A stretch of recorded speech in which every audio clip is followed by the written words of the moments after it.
getting ready to start our afternoon session of our spring symposium. Our first paper is a contribution from Union Carbide Corporation. The authors are Bhasin and C.D. Hendricks, and the title of the talk is Alkali Promoter Synergism and Selective Oxidation. Madon is our presenter. I don't know. Can you hear? You all can hear me? I'm one of those born with a speaker system. Okay. Well, it is indeed a pleasure to present to you one of the many success stories in using statistically designed experiments at Union Carbide. This is one of many success stories, and indeed true pleasure to be able to talk to you about this. In 25 minutes, I'm going to give you a whirlwind tour of why we need to do design experiments and the like, and what you can get out of it. Let me take a quick poll. Since you all are just had a nice meal, first of all, how many graduate students here? About 6, 7, 8. Okay. How many from academic labs? And the rest must be industry. How many from industrial lab? Okay. Well, what I'm going to share with you is for all the graduate students, if we can have you finish your PhD in half the time, you wouldn't mind, would you? No. And for academic, no, he would mind. Yeah, I was going to say some of the professors will not like it because,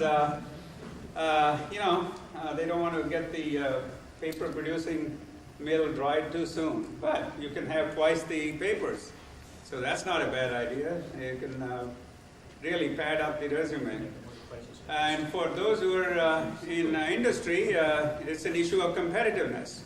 So what I'm going to be sharing with you is how you can really compete effectively, whether you are in school or in academic or industrial labs. This is also an issue of, hence, U.S. competitiveness in the world, and also doing the R&D right, doing it properly, doing it with excellent quality, and with high degree of precision, so you know what you're doing and what you got at the end, with a very, very high degree of confidence.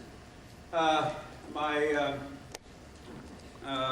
cohort in this is my statistics guru, Charlie Hendricks, with whom I've had the true pleasure of working for many years and learned a lot from him.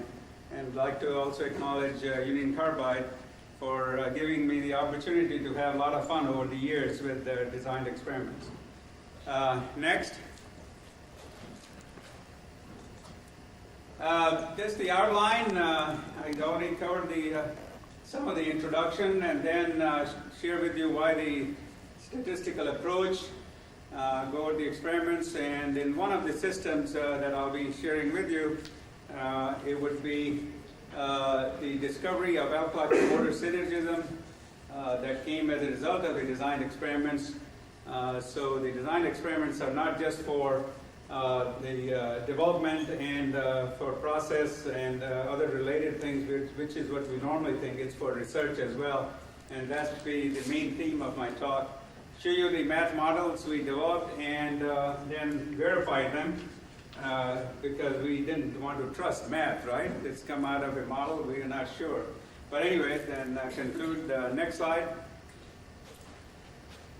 Well, when we talk about catalysis, and you heard several papers this morning, we go through the usual alphabet soup of trying to understand catalysis. Very difficult subject, multidisciplinary and the like. We got all the spectroscopies of surface, as well as some giving you the bulk, as well as pictorial view of what your catalysts look like. And then we combine that with the fundamental characterization studies, kinetics of various kinds, and chemisorption, temperature program, desorption, and all that. And these are all very good and very desirable studies, including heat and mass transfer and bulk and physical chemical characterization. But it has one very important omission in this slide, and that is the use of statistics and statistically designed experiments. And that's what I'm going to talk to you about. Next slide. In the area of selective oxidation, and you heard several of the talks this morning, the word alkali comes in quite often. And whether it's for the top reaction, which we have been working with, ethylene oxidation, or whether it's butane and benzene oxidation to maleic anhydride, or the dehydrogenation, which is another kind of oxidation. All of these catalysts, including the much worked on methane coupling, have in its components, one of the very important components, the alkali metal. So what I'm going to share with you is a study of alkali metals in which, rather than changing one alkali at a time and or varying one component at a time, we varied at least two of them, and also the key catalyst component, silver, and came up with the synergistic behavior of mixed alkali promoters. And what is synergistic behavior? Next slide. Synergism is nothing more than when you combine the two alkali promoters, one gives you X efficiency, the other one gives you Y efficiency. Y is higher than X, but when you combine the two promoters, rather than getting a mere additive effect, we're getting an effect that is higher than the best of the individual component. Now, why use the designed experiment approach? Basically, one variable at a time is really very laborious and inefficient, and that's what I was telling you about how much you can speed.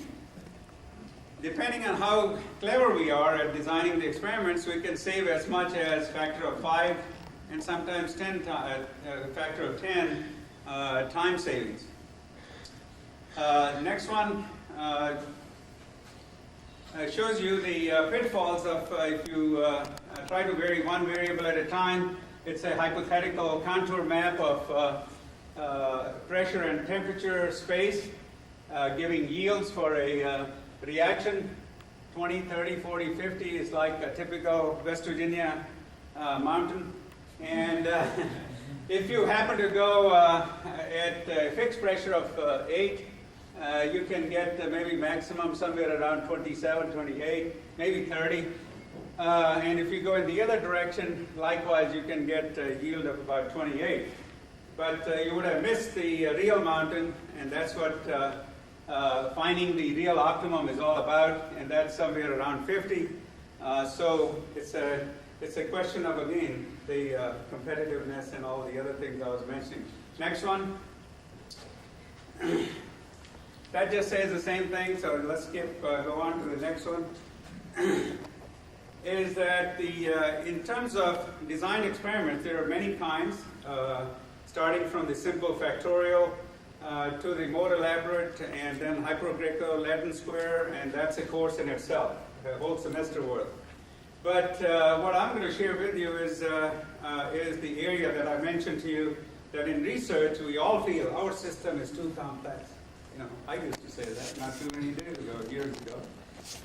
And that's when you say your system is complex, that's when you really need to use statistical design. And the one that we found very, very good in research is a central composite design, and I'll show you why it is so good. Because it covers the nonlinear space very well and helps you model the complex interactive space. Next one. In two variables, if you look at the red 4 dots, that would be your typical factorial design in two variable space, x1 and x2. If you include the axial points, the 4 on the edges of that square, that becomes central composite along with a center point. And now you see in either direction you're looking at, you have at least 3 points, and 3 points help you draw at least a curve. I think we can still do that. And many times people do it with 2 points, but you need a minimum of 3. And the beauty of this is you can always add another one here, or here, and come up with a modeling of a nonlinear space. Next one. In ethylene oxide system, the efficiency is extremely important because otherwise you're burning away a very expensive raw material, that's ethylene. And in this reaction, it has been found that the effectiveness of promoters is the largest cation in the alkali series. Cesium is the best, followed by its neighbors all the way down to lithium, and lithium essentially doesn't do anything. You can add any amount, it seems to essentially be totally ineffective. But I'll be showing you that rather than merely getting additive effects when you combine these alkali by the equation listed next to it, mixture of cesium, which is the best promoter, you combine it with the less efficient promoters, rather than merely getting additive effect by the fraction of the individual alkalis in there, that you get in fact an efficiency that is higher than the best you can get from even the cesium, the best individual promoter, let alone the second one. Next one. And incidentally, all of that came from the use of the designed experiments. Till then, we did not know what we were going to get. This is a typical central composite design in 3 variables. You can do it in 4, you can do it in 5. I recommend somewhere between 3 to 5. And basically what it is, if you look at the upper 1 through 8 experiments, that's the typical factorial design. And then each one of them replicated with the extremely low value and extremely high value are the axial point along with the center points, which are the center average value of those low and high. Next one. And the design was in silver, cesium, and one of the other alkali. In terms of testing, we used a standardized Birdie backmix autoclave, which gives you excellent data, kinetic data, and it uses the ethylene oxygen, carbon dioxide, and the like, along with ethyl chloride, which is a inhibitor, promoter, both. And it's tested at about 275 psi and 222.6 standard cubic feet. All of that doesn't mean anything. What it should mean is that flow and recycle conditions are enough to give you essentially isothermal bed in the catalyst, even for an exothermic reaction of this type. We fixed the outlet productivity for the product, ethylene oxide, and then measured the efficiency and temperature to get that productivity. Okay? So what you'll be measuring is, in addition to efficiency, temperature. Higher the temperature, lower the activity, and the other way around. Next one. This is actual schematic of the Birdie backmix reactor, catalyst basket in the middle with an impeller, and you're running always the backmix reactors at the outlet conditions, which are measured, and that's where you're able to get with somewhere around 1500 RPM. You don't have more than a couple of degrees delta T across the bed. Next one. This is the model after all that hard work you got, more than you ever wanted to know, and I don't want you to read all of this. What I want to share with you is the 2 terms. One is, you see the square terms in both alkali, cesium and potassium, and then the particular one, the interaction term, which is BG, is abbreviation for silver, with its mean subtracted of the mean value, and that's BG. And then cesium is the average of the cesium.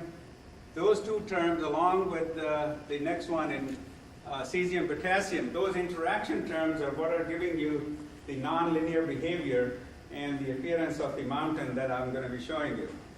Temperature model is the same, and it's very nice to see when both of these models have the same terms, that you're not getting,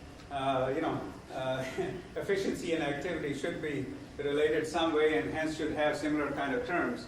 And indeed we do. And we were able to get fit with our data from over 20-some experiments, 0.999, almost 3 nines and then some. And the standard deviation for the space we modeled was roughly 1/5 or to 1/6 of the typical standard deviation. So we knew each one of our measurements down to very, very fine precision as to what's going on. Next one.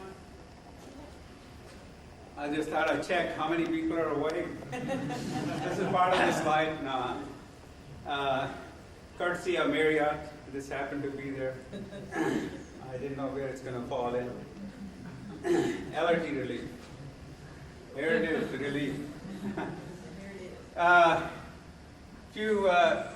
Best way to depict synergism is one of this slide. Is that this is the total alkali in the catalyst based on gram equivalent weight per kilogram of catalyst, just a convenient unit. Efficiency, as you add more and more alkali. With the cesium, you get an optimum somewhere around 75.5. With potassium, this broad one, you get the efficiency optimum somewhere around 74.5. This is for catalyst containing 7% silver. The lines are the predicted, and the points are the actual data. But guess what?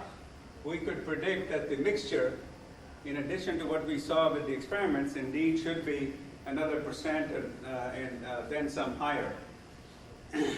Percent efficiency in ethylene, when you're making billions of pounds of ethylene oxide, is lots of money, and no need to even calculate that number. What was amazing is that even though we have noise in the data, which every data has noise, I don't think I've seen one that doesn't.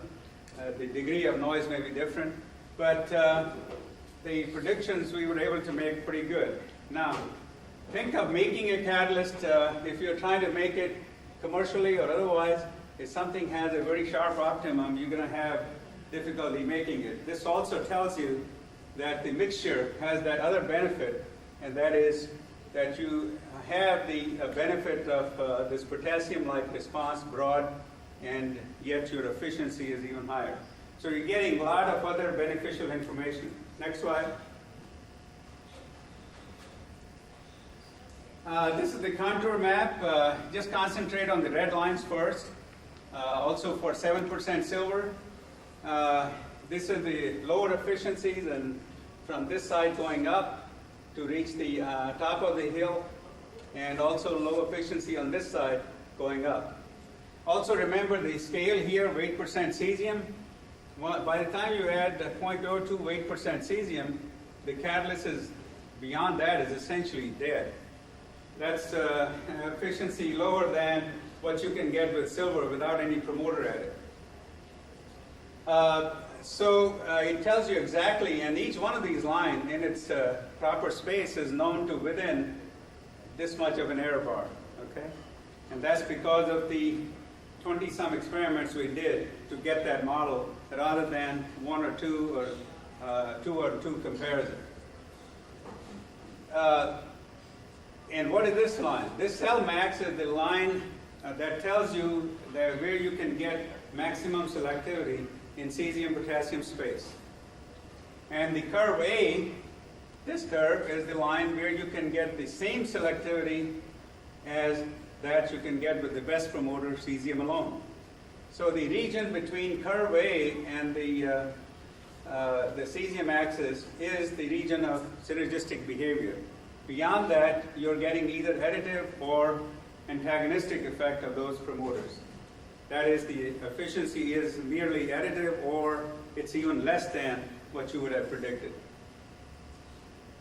based on additive effects. So this is the region of synergistic behavior. So not only we knew that those two mixtures are giving you synergistic behavior, but also knew precisely where to model, where to make the catalyst, and hence from the model be able to make that exactly as we like.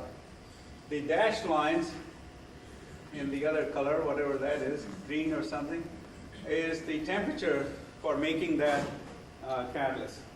So if you wanted to have a catalyst of lower or higher activity, you could model it and you would know how much efficiency penalty you're paying, or hence you're getting a catalyst of a known activity that you want to put in for your production. Anyway, this contour map then pretty much describes the whole design space that you looked at, and that's where it's good, and I would not go a whole lot beyond any time beyond the space that you have modeled. Next one.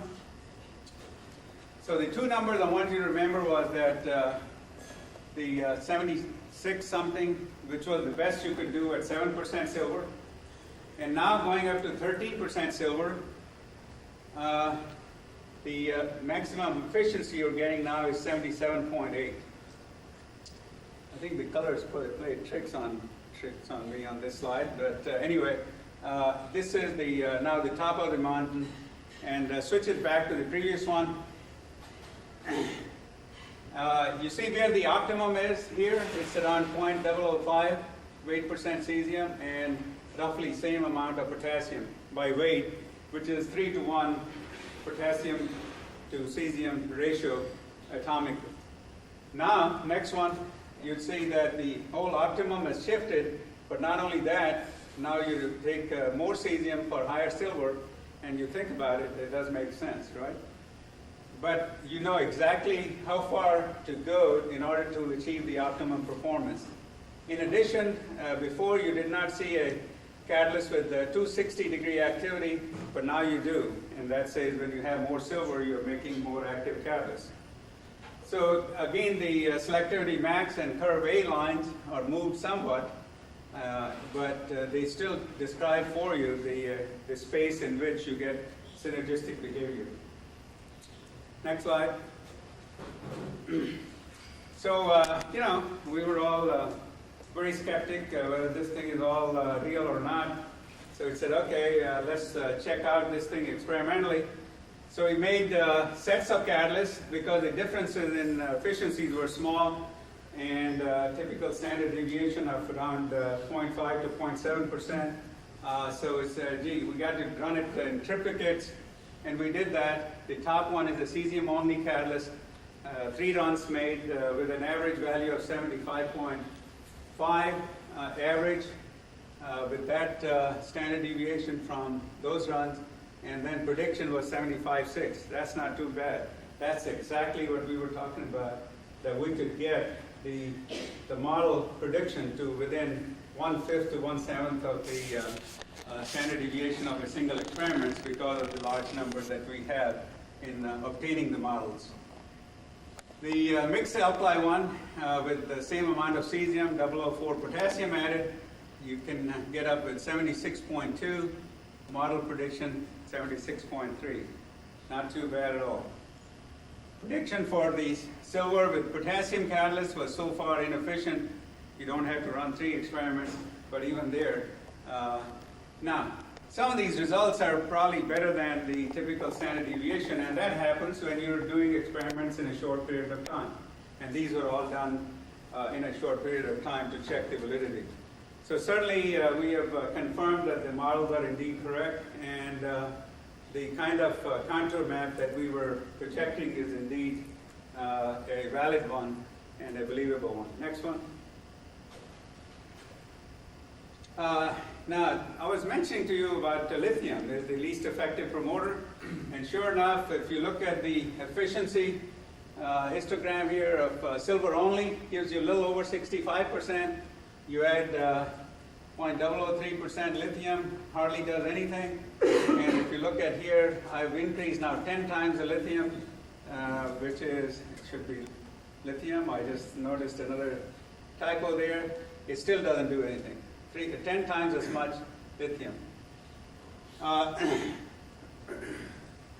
So the main point of this is the lithium by itself is not, here is cesium, but when you mix the two, and this is already from design that we knew what to do and where to go, and near the optimum, sure enough, when we put lithium to the cesium, you get an efficiency boost as well, what you saw in the cesium-potassium case. Likewise, I think the other point was not shown. This is also correct, by the way. For the next set, we went and added 0.03 weight percent cesium. Recall when we had the contour maps, they only went up to 0.02 weight percent. At 0.03 weight percent cesium, those catalysts would be dead, and indeed they are inactive. This is what silver-only catalyst does, and I've just changed the scale to show you the beneficial effect that you get. And this is indeed also correct that the 0.03 weight percent lithium is not doing anything over the silver-only catalyst. Now, this kind of a thing, I don't think I have seen it in catalysis history even, and that is you add a second component which by itself doesn't do anything to a catalyst with another promoter that's totally dead, inactive, or no better than its counterpart. Well, this is totally inactive. That you wind up getting a result that is as good as some of the best combination of promoters that we looked at. Indeed, dramatic example of synergism. Next one. I think this is just more of the same, so I will just skip over, but basically in the sodium space as well, that 0.058% cesium by itself doesn't do as much, and cesium does not do, and the sodium by 0.018% does not do very much. But when you put the two together, you get both improved activity and higher efficiency. Next one. I hope that I've convinced you that the design experiments are indeed worthy of your consideration, and that mixture of poor and good alkali promoters in selective oxidation can give you synergistic. It did give us a synergistic behavior. Who knows what they will do in other oxidations, but certainly worthy of research and trial. That the central composite design is indeed an excellent tool for doing research, mind you, not development, not process, and any of those things we normally associate with design experiments. That these kind of designs indeed have a very valuable place in research, and that one can save a very large amount of money and dollars and time by the use of design experiments, and hopefully that you get eventually the very high precision math models which are very excellent in predictive power and help you to make sure that you can make catalysts reproducibly. And thank you all for your attention.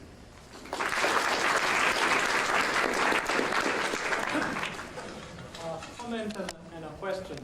First of all, regardless of what you may have thought, we have in fact used statistical design experiments, I think dating back to when Charlie Hendricks came over and gave us a short course courtesy of carbon, so we have appreciated that.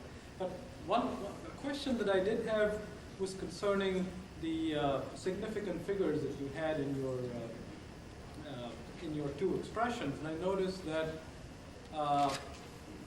you had significant figures ranging from about some parameters you gave 3 significant figures, and some parameters you had 7 significant figures. Is that allowable? Can you comment? Let me see if I can recall Charlie Hendricks' reasoning for that. I think reasoning, partly it is that each one of those variables have different scale in terms of the weights, weight percent or whatever. So while in some they might be up to 3 or 4. Typically the interaction parameters have a large number of significant figures, which I would have thought. Okay. Yeah, and then his other reasoning has been that you do not, when you have a high precision model, which is what this one was, then you do not want to arbitrarily truncate the significant figures.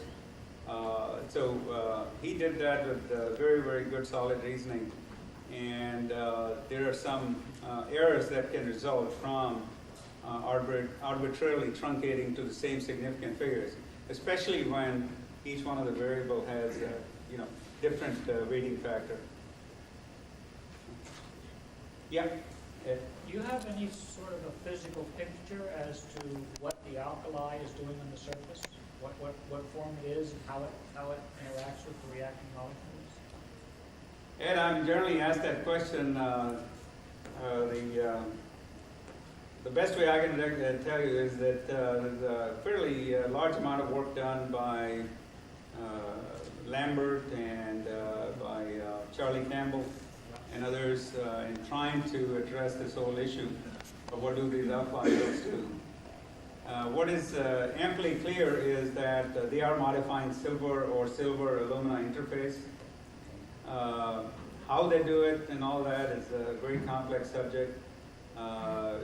And also Lambert has proposed that the smaller alkalis can go subsurface and hence not be really taking part in the action. So overall, the model that has been out in the literature would be consistent with what we had seen.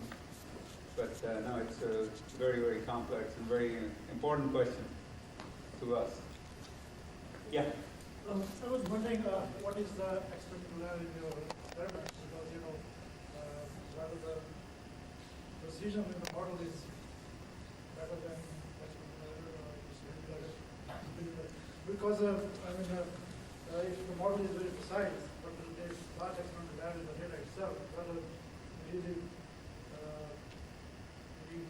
that's a sophisticated model for the data is large. I thought I made that point clear, but I'm sorry, no, very, very simply, any experiment you do, single experiment, if it has a value of, call it 1 sigma, once you are averaging by, let's call it 16 experiments, then roughly square root of 16, you have decreased the sigma by 1/4. Okay, so there's no mathematical trick being done in what you're treating the data with.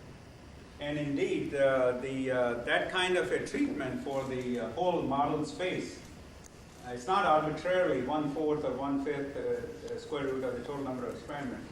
It depends on, in that particular region, that where you're trying to predict how many supporting data points you have to give you that averaging. So in the center of the space, it will be square root of the larger number, but in the edges and other places, it will be different.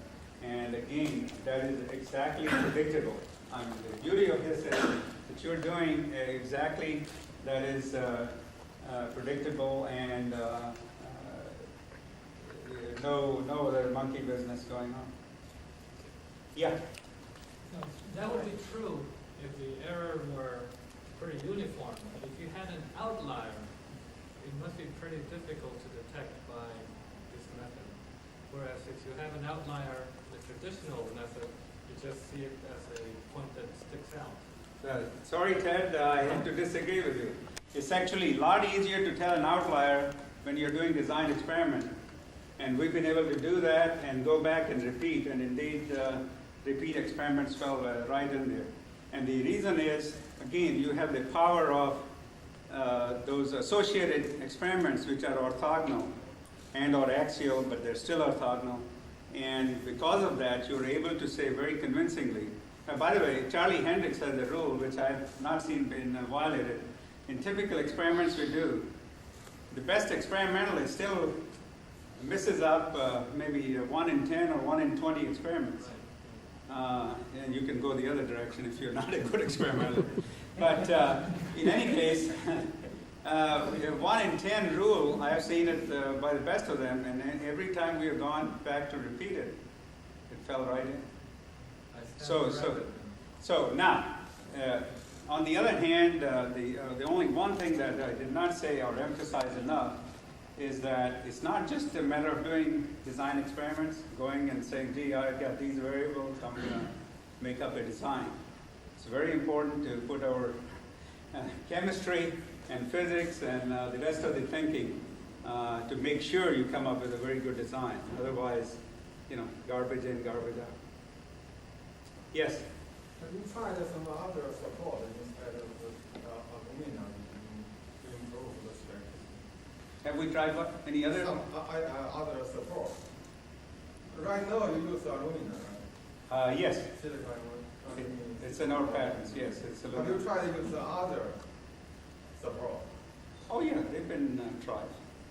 But the whole, Aluminum is better. as best as we know, aluminum, but regardless, the point of my talk is whichever support you want to use, it's still better to go through with the design experiments rather than, and you can try your own support, you can try your own preparation variables, you can try anything. Well, I think that does That's it? Yeah. Can you get him afterwards? Okay. Let's thank our speaker.